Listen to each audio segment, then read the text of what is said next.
Hello, hello, and welcome back to Searching for Service, brought to you by District 5950 and 5960. I'm Kelly Kirk, and with me is... I'm Chad Larson. And I'm Joe Kirk. We have the distinct privilege of having a special guest on by the name of Meg Gammage-Tucker. She is the CEO of National Eagle Center. But before we dive into that, Joe is going to remind you of... the purpose of this show. So the purpose of this show, we created this show to really give awareness and empower people that are looking to serve their communities. And obviously, with all of us being Rotarians at the table, we believe that Rotary is the vehicle to help provide service opportunities for people looking for service. Welcome, Meg. We're very happy to have you on board. I'm honored to be here. Thank you so much for inviting me. And it didn't take you too long to get here, correct? Piece of cake, except for spring construction, but it's a necessary evil. Full swing now. Yep, absolutely. So our listeners know that you are with the National Eagle Center, but will you share with us where that is located? And then we're going to dive into who you are. Get to know you a little bit better. Okay. Its wonderful location is in Wabasha, Minnesota, about an hour and 40 minutes from here on the beautiful banks of the Mississippi River, literally right on the banks by the bluffs. Yes. And it is a beautiful, beautiful drive down there and back. Absolutely. You get to enjoy all the eagles you can possibly find between here and there. And I saw a sandhill crane on the way up today, too. My goodness. I was sharing with the guys before we got started that I knew a little bit about the National Eagle Center. I grew up in La Crosse, Wisconsin, which is also on the Mississippi River, and went to school in Winona. And so driving from Winona up here to the city I would drive through Wabasha. Absolutely. And learned all about the National Eagle Center throughout college. So let's get to know Meg. Let's do it. Okay. Meg, it was really funny, actually. Before the show, you'd mentioned that nothing really makes you nervous because you've been treed by a rhino and an elephant. We need to dive into that a little bit. Okay. I have a bit of an eclectic background, but a lot of it was spent in Africa doing conservation. I used to be the head of an organization called the Rhino Trust that raised funds for rhino conservation around the globe. And I introduced myself one time to a group that I was working with as probably the only person in the room that had been treated by both an elephant and a rhino in my history. So it's a unique claim to fame, I would say. Yeah, I'd say so. So you're a good tree climber is what you're trying to say. And it's not really pleasant when it's an acacia tree. Oh my. Yeah, but no, it's wonderful work. And it's what got me to come to Wabasha to be involved with eagles. I love raptors as well. And I was just very honored and privileged from a background that went from archaeology to conservation to museum work. And I have a background in fundraising, and it all just came together in this unique opportunity to raise money and awareness and build an even more impactful education center. It's incredible. It really is. Such a cool background. Yeah. So then what did you go to school for? I have 3 graduate degrees. I was started off in sociology and archaeology.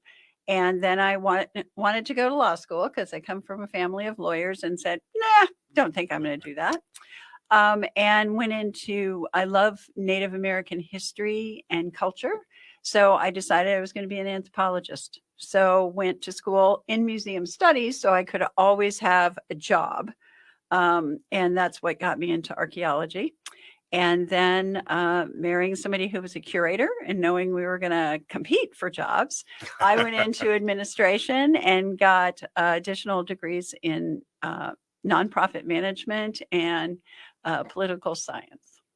So it is a perfect marriage of kind of all of the things that you explored and what you're doing now. Yep. Has it been your favorite job so far? Yes. Yeah. I have to say, I've had a lot of fun. I love the rhino work. I love going to Africa and spending a lot of time. I love travel, and I love being in conservation programs around the world. I'm on the board of a Great Ape Sanctuaries Alliance. I'm on the board of an international education program for conservation education.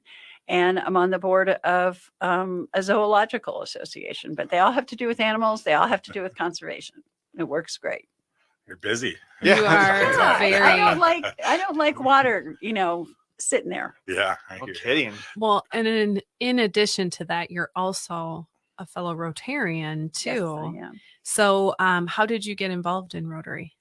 When I lived in Indianapolis a number of years ago, I was very active in the Indiana Club. And when I first moved to Wabasha, that was the first question I got when I went to a lunch with a friend. Are you going to be a Rotarian again? I said, of course. Rotary is such an incredible organization. And because I have traveled so extensively around the world, I have been able to interact with Rotary clubs, a lot of them in Africa. And I've just seen the good they do in the world. The one we have a small group in Wabasha, but they are so proactive in our community. And it's an incredible organization that does incredible things. So I'm happy to partner.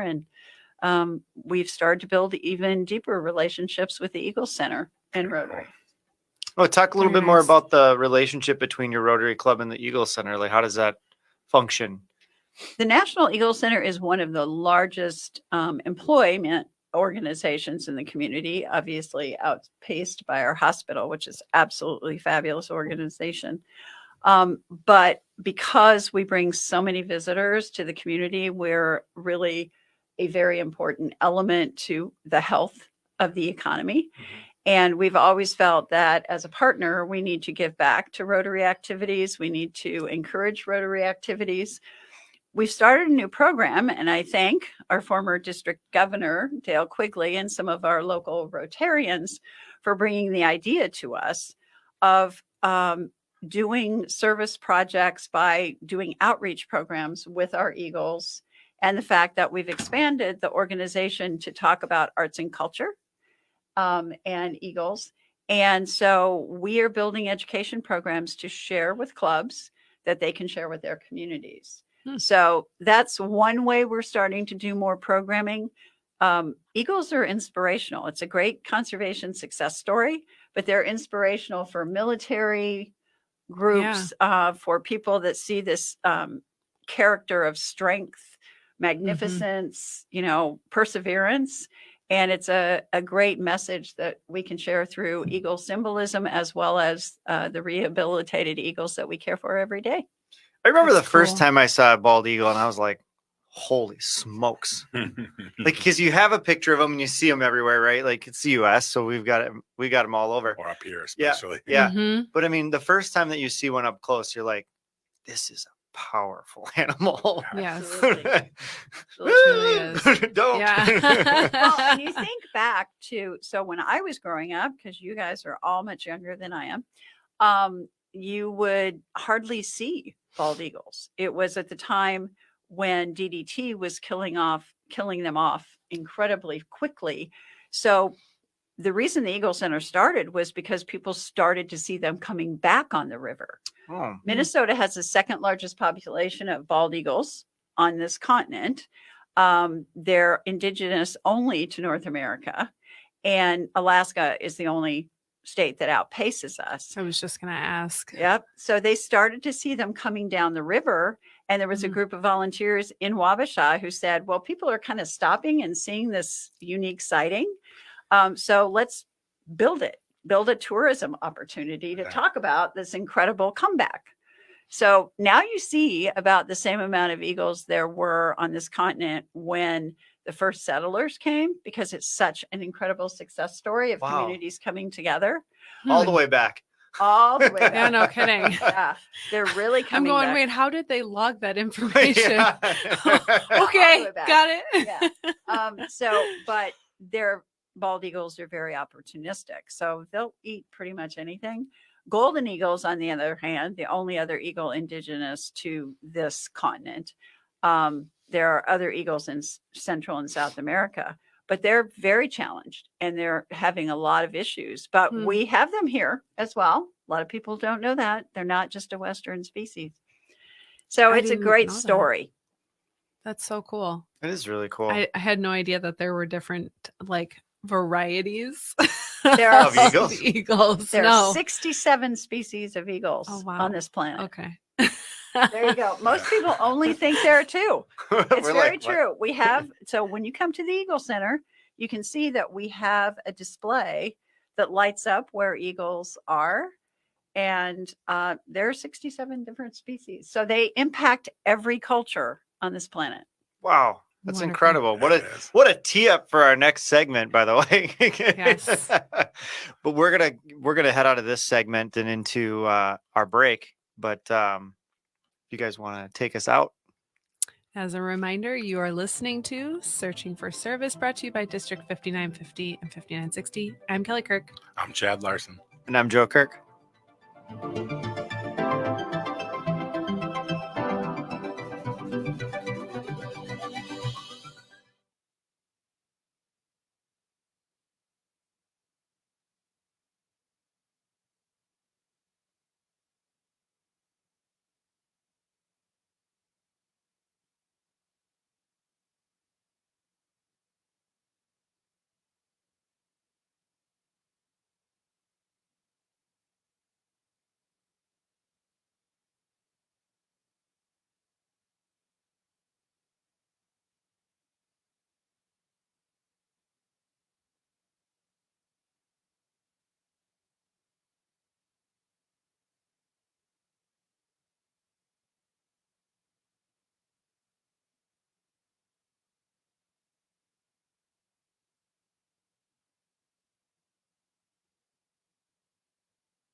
Hello, and welcome back to Searching for Service, brought to you by District 5950 and 5960. I'm Kelly Kirk. I'm Chad Larson. And I'm Joe Kirk. And as a reminder, you can find us on your favorite podcast platforms and Oh boy, we haven't done this one in a while. Like, subscribe, and comment And share. and share. 5 stars. All podcast platforms. Yes, 5 stars for us. If you are tuning in for the first time, we have Meg Gammage-Tucker with the National Eagle Center. And let's remind our listeners of what your role is. with I'm the National chief executive officer at the center. And where is it located? Wabasha, Minnesota, on the Beautiful banks of Wabasha. the beautiful Wabasha. Wabasha. Yes. Very wonderful.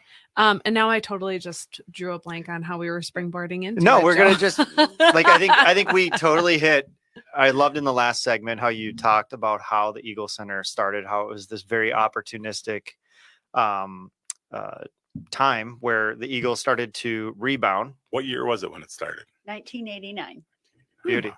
And kind of walk us through what the journey was from that initial period to where it is today, and how it was so successful. Okay. Besides Eagles being rock stars, They are rock stars. That's my favorite thing to say. They're rock stars. We have a couple rehabs that are just truly great program birds and are happy to be in front of people.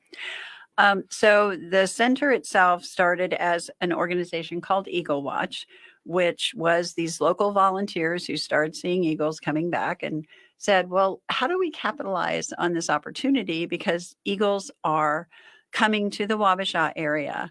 The reason they congregate in Wabasha over the winter, and that's bald eagles nest there, and golden eagles that are from northern Canada fly down and winter there in the bluffs. And bald eagles are fishing eagles. The river is open there because of the churn between the Chippewa River and Mississippi. And so they have fresh fish all winter. So it's perfect nesting season and placement for them. We have over 300 pairs of nesting bald eagles that are on the upper Mississippi River Refuge, which is right across the river, literally from where we are.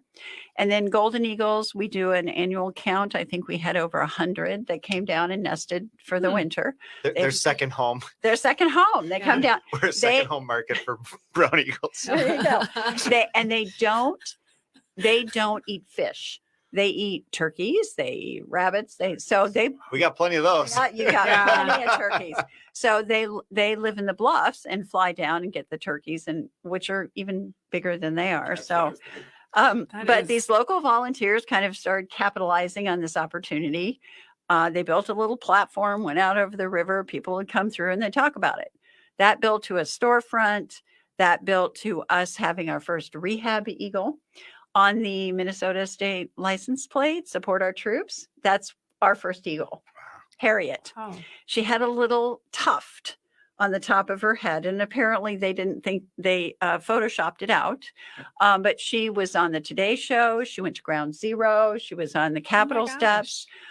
She was recovered by the Raptor Center when she was about 18, 19 years old, and she lived with the center until she was 35.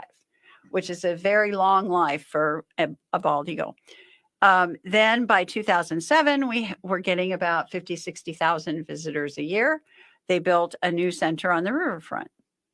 We have subsequently got support from the state of Minnesota. We got some bond funding and are raising private philanthropy to do a $27 million expansion. Wow. Some philanthropy. Cow. So yeah, that was the job I was hired for.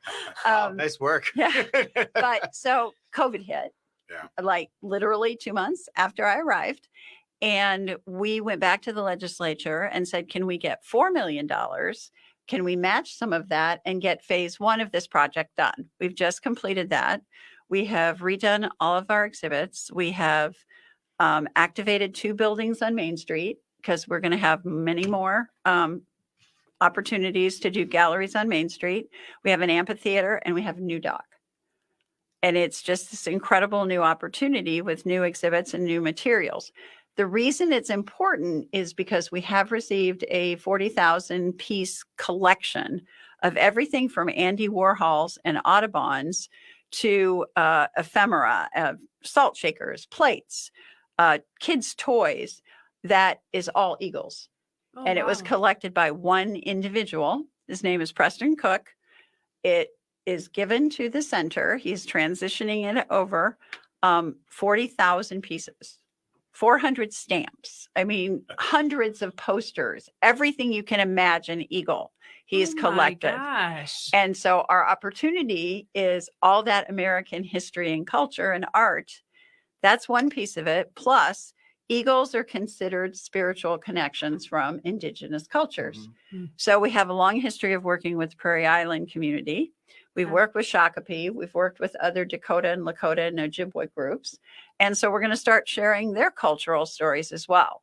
So it's just expanded. We have wonderful live eagle programs because we do care for rehabilitated, non-releasable eagles. Okay. We have 5 eagles in our care, 4 eagles in our care, and a red-tailed hawk.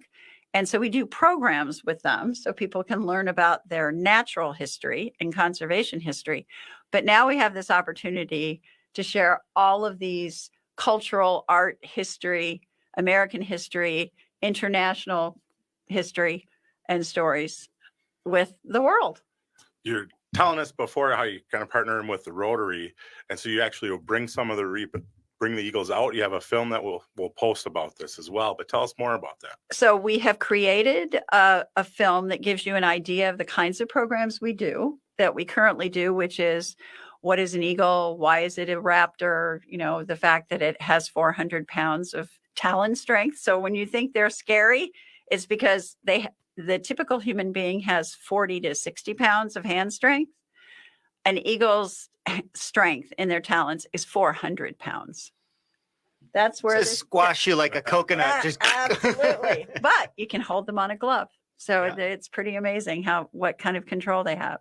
But we have this film and we are sharing it. We're happy to share it with clubs so they can see the kinds of programs we currently do.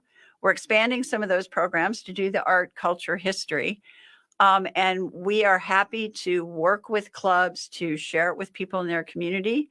That's the searching for service piece that we want to do with Rotary. nice tie. I like that. Yeah. Well, it's because we're an educational institution. And if we can inspire people, we have an incredible series of veteran stories from a Vietnam local war hero and Desert Storm hero who's given us his Screaming Eagle uniform because he was in 101st Airborne. We have those kinds of stories that we can share. We do online, we do in person, so we can take eagles to locations, or they can do it virtually.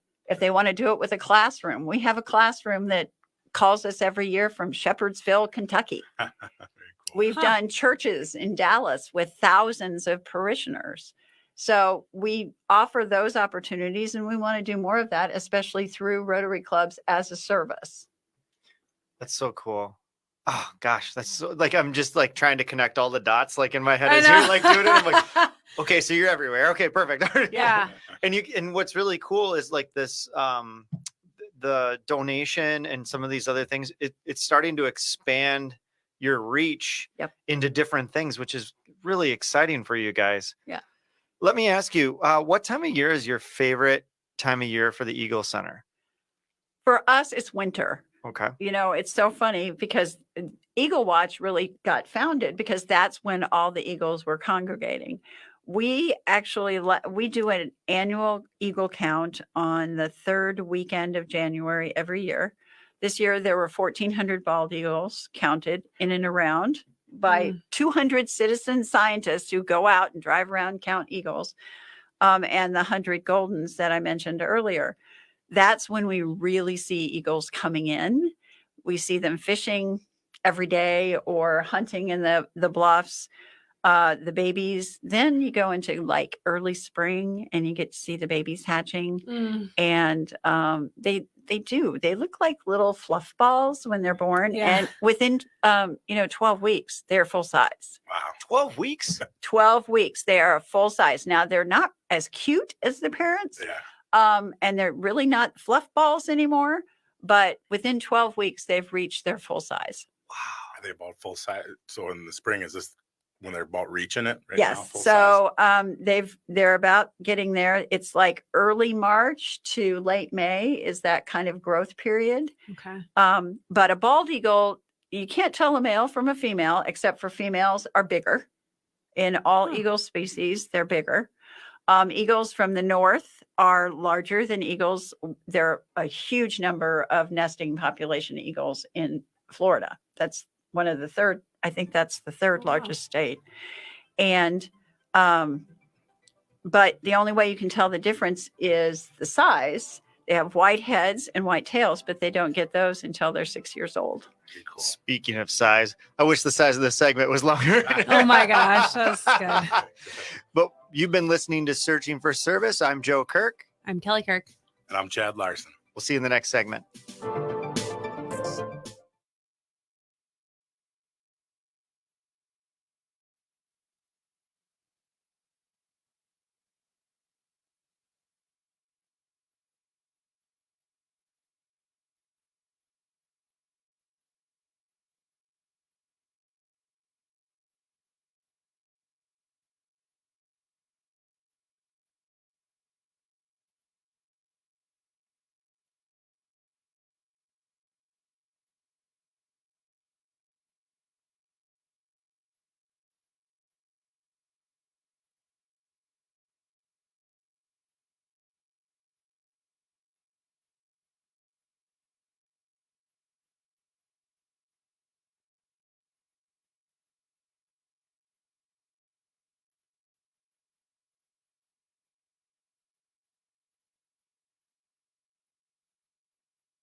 Hello, and welcome back to Searching for Service, brought to you by District 5950 and 5960. As a reminder, you can find us on your favorite podcast platforms and Like, share, give 5-star reviews. All you have to do is searching for service and we'll come up on those. love it. If you are tuning in for the first time, we have Meg Gammage-Tucker. I have to look to make sure that I'm saying it right. She is the CEO at the National Eagle Center located in Wabasha, Minnesota, home of grumpy old men and grumpier old men as and well. all the other shows too. So we wrapped up our last section just talking about all of the various components of the National Eagle Center. So I think we just keep rolling with the punches on that one. How's that Okay. sound? Perfect. Right. Perfect. There's a lot of different exhibits. Do those stay consistent or do you continually rotate or add? Or, there's a lot down there. So we have replaced every exhibit that was there before this expansion started, except for kind of a primary central one called Masters of the Sky. We updated it, but it explains what a raptor is. Why is an eagle a raptor? And an eagle is a raptor because of keen eyesight, because of a hooked beak, and because of their talons. So that's what makes a raptor a raptor. So we want to continue to reiterate those things and talk about migration and the importance of the river. So that one's been updated. But we have Conservation Hall. We have 2 galleries that have American history and art, now from this Preston Cook collection. We have a gallery that has a buffalo hide painting that was done by actually an Aztec artist who is connected with the Dakota culture because of the spiritual aspect of eagle man and woman in the Dakota culture. So that's up there. We have a land acknowledgement for the Dakota people because the Eagle Center is located on historic tribal property. And so we have a eclectic collection in addition to dioramas and our live eagles. You can come in and see our live eagles. What our intention is that as we change, we're going to change exhibits in that space. There'll be some permanent exhibits, but we're also building onto Main Street. So we have 5 historic buildings on Main Street. That's the second piece of our expansion project. And we are going to have at least 4 to 5 galleries on Main Street as well. So we can lean into this Preston Cook collection with all the art history, Americana kind of thing on Main Street, which connects with historic. Yeah. And then we can lean into the river conservation, natural history, and the indigenous culture, historic and contemporary. We really want to emphasize the fact that indigenous cultures and sovereign nations are very proactive in protection of the environment and in eagle counts and that connection. So we kind of see that not to separate them, but to be able to do that. And our intention is to have at least 1 or 2 changing exhibits every 6 to 8 months. Okay. Oh, wow. Keep it fresh, keep people coming. 'Cause, I mean, I'm sure a Absolutely. lot of your folks are repeat visitors and Yep. What- Or Or go ahead. I was going to say, we actually are very fortunate that we get visitors from 120 countries in all 50 Yes. states every year. Holy is smokes. That's so incredible. Yeah. What does I know you were going to ask a question, Joe. Go ahead. How do people, how have they been finding out about the National Eagle Center? How has that reach actually happened? Is it through the Rotary component or how? Media. Media. It's, Social media? yeah, it's all of those segments. We have, as I've said before, good Rotary partnerships, and we're trying to lean into that and do more of that. We have the advantage of being right along a tourism kind of route Yeah. because we're in this lovely part. We're right on the baseline, you literally go over the bridge from Wabasha to go to Wisconsin. So we're on the Great River Road. So we've got this great tourism travel route, but also because we have a really nicely redone website. But it has been, even when it wasn't nicely redone, it was drawing a lot of people. If they look up Eagles, they get the National Eagle Center. The SEO is working for you. Yeah, absolutely. I'm learning so much in this process. My marketing guy is great. I was going to say, plug to your marketing guy. He's great. He's educating me constantly. And then also, we do have we have a great Facebook presence, Instagram, that kind of thing. But people come to us when something happens. Mm-hmm. So the recent wind turbine conversations, or the people that still occasionally, in a sad state of affairs, shoot eagles. So the stories come out and people come to us and say, how do we deal with this? Or, a nest has fallen, where do we go? And so we have a lot of people that just say, okay, where's the first resource I can find? And, luckily it's us. You've positioned yourself as a singular resource for all things Eagles. Yep, that's exactly what we do. We want to be we want to be the world's premier resource for Eagle education and experiences. Want to be, you are. I'm glad to know that. I'm glad to think you are. I'm glad to think you think we are. It's, the Raptor Center is a great partner of ours at the University of Minnesota. They're our vets. We love their work. We bring eagles to them when they're injured and that kind of thing. But they're the researchers. They know how to do that medical piece of it. Our job is to be the educators so that we can share the stories and get more people to care about eagles.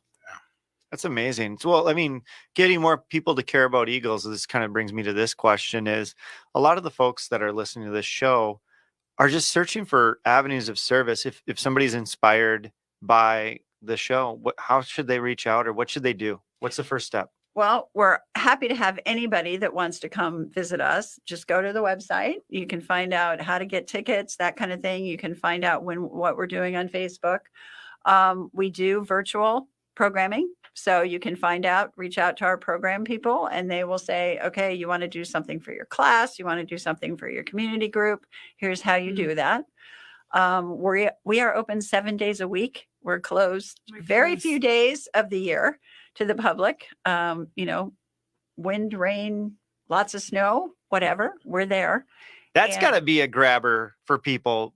Everything else is closed. What are we going to do? The kids are home. We got to go. I will tell you, I was very happy. So during COVID, literally I'd get up at 7:00 in the morning. So my staff didn't have to trudge in, and just check on the birds, make sure they're doing okay. And when we first reopened, because we opened as soon as we could with the right spacing and that kind of thing, people were coming to us all the time saying, thank you for being open. Thank you so much for giving us something to do. So we love being there for people. Yeah. I mean, what a fixture of that community, but also it's very localized, but then at the same time, the reach and the impact is so global. Yes. And it kind of goes back to that education component. It sounds like that's been really big for you to expand that reach past the locality of just come and look at the birds. Absolutely. Right? Absolutely. And as you said, when we talked earlier, they are amazing creatures. I mean, even though our biggest eagle is a female bald eagle, her name is Columbia. She came to us after getting hit by a car. And they think actually getting hit by a car saved her life because she had lead poisoning. And unfortunately, lead kills raptors. So we encourage people, we are not anti-hunting. We encourage people to use copper shot or different kinds of steel shot. But she is a whopping 13 pounds. So here's this giant bird. You look at her, she's got a 6.5, 7 foot wingspan. She looks so intimidating, but then you come in and you go, whoa, she's right there. She's right. So it's an impressive opportunity and experience. But now we kind of say, here's this incredible creature and here's all the different ways you can connect with it. And that's what we're looking at doing, not only when you come on site to give multiple different experiences, but also to start sharing those stories out with groups and, connecting somebody that sees an African fishing eagle in Africa about, well, that's why eagles matter. That matters. And they're doing all this stuff in the States. Well, look what we can do over here. So we want it to be big. We want people to understand they're an apex animal, and what impacts eagles impacts people. And can people donate to support as well? Oh, of course. I'll put that link in as well. That is, we've met our quota for the year. No. We are happy with any and all donations. We have lots of opportunities for people. We have an Adopt an Eagle program. We have a great membership program. And literally, if you become a member, you can come see our eagles free of charge. Oh, wow. That's so cool. As many times as you want. You want to help us raise money for our Rotary Golf tournament? I'd be happy to do that. I'd be happy. We can put together an Eagle Center package. Sounds like you've done well. So Yes, no kidding. Yeah, we have a lot more to do. So I said it's a $27 million project. So we got more to do. So any help is appreciated. I'll put those links in the description. Love Okay. it. As a reminder, you're listening to Searching for Service. I'm Kelly Kirk. I'm Chad Larson. And I'm Joe Kirk. We'll see you in the last segment.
Welcome back to Searching for Service, brought to you by Rotary District 5950 and 5960.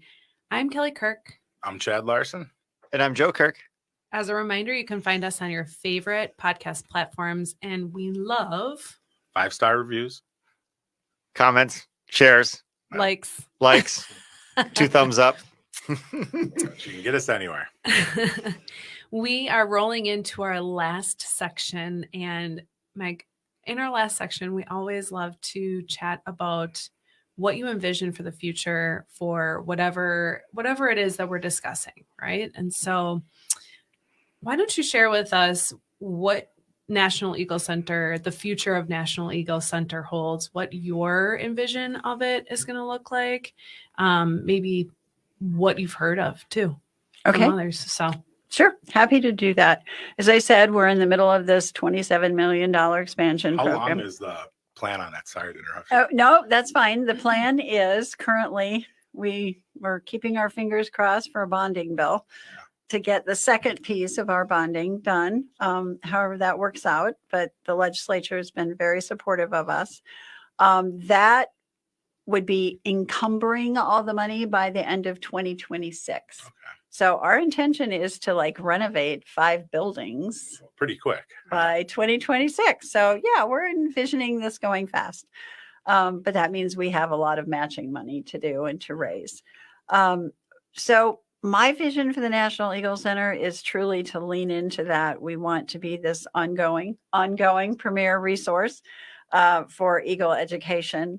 We want everybody to understand, and I talk about eagles. I think they're so symbolic that if you kind of understand this about an eagle, you understand it about different species. So if you love elephants or rhinos or alligators or whatever, the more you care about the species, the more likely you're going to protect it. So I want people to connect with eagles in any way that's unique and interesting to them. Yes, our history has been with these live rehab birds, which I adore, but also if you connect with a history as a military veteran and you had this connection. My father was this 101st Airborne. He was in the Band of Brothers era. And so when I see a screaming eagle, it brings me to tears. When I met this military veteran who gave us his uniform, who was a screaming eagle, he's like, how can we get the 101st Airborne to support the National Eagle Center? So it's that kind of emotional connection that I want people to have for the future. It's an inspirational animal.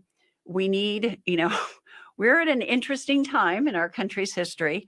And I want the eagle to be something that it doesn't matter what your political persuasion is.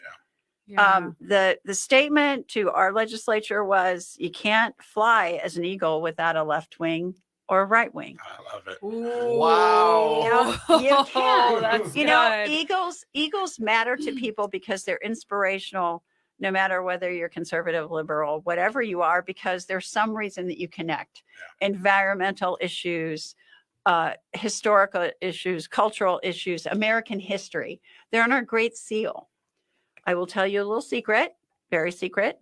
They are our national symbol. They are not our national bird. Oh, really? And we are working on this. So help us get this moving forward, because They're a most national people, symbol, but they're not our national. and that's because they're on the Great Seal. So it's something that we What is can. our national bird? We don't Like, have- these are the things that I What think is about. our Like, national Yeah, bird? I know. what? I I'm not supposed to be announcing these things, and I'm the radio announcing these things.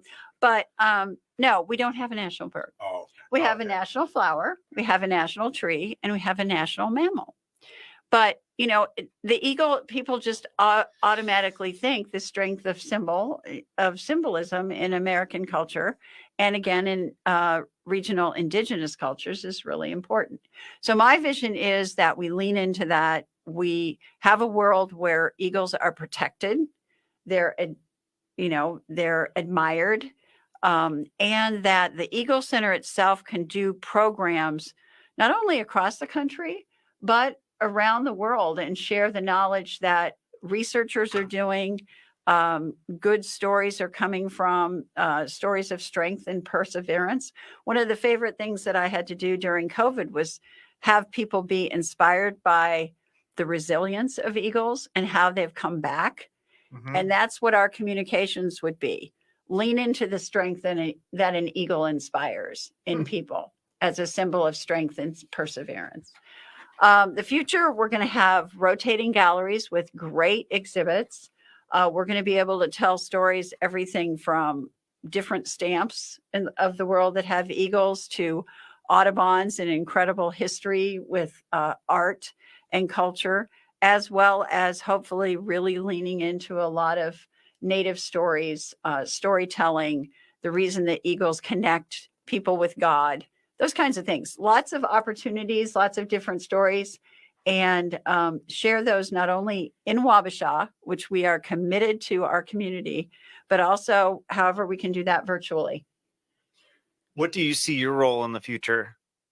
Is it the same? Is it different? Do you have an aspirational position that you would love to ascend to? Chancellor of the Eagle Center. Eagles. I don't think that works. No, being the chief executive officer is fabulous for me. So a lot of what I've had to do since I've been there is to get through the construction process of phase 1 to get us through COVID, coming out in the black. What I was hired because I teach and do fundraising. That's my background, what I've done in all of my experiences. I want to be able to be that person. I want to be able to be out raising more resources so that this vision can be attained, and allow the people that do really good work with the Eagles, build exhibits, do incredible education programs. They can do that job, and I can do my job of getting that public face of the organization moving forward.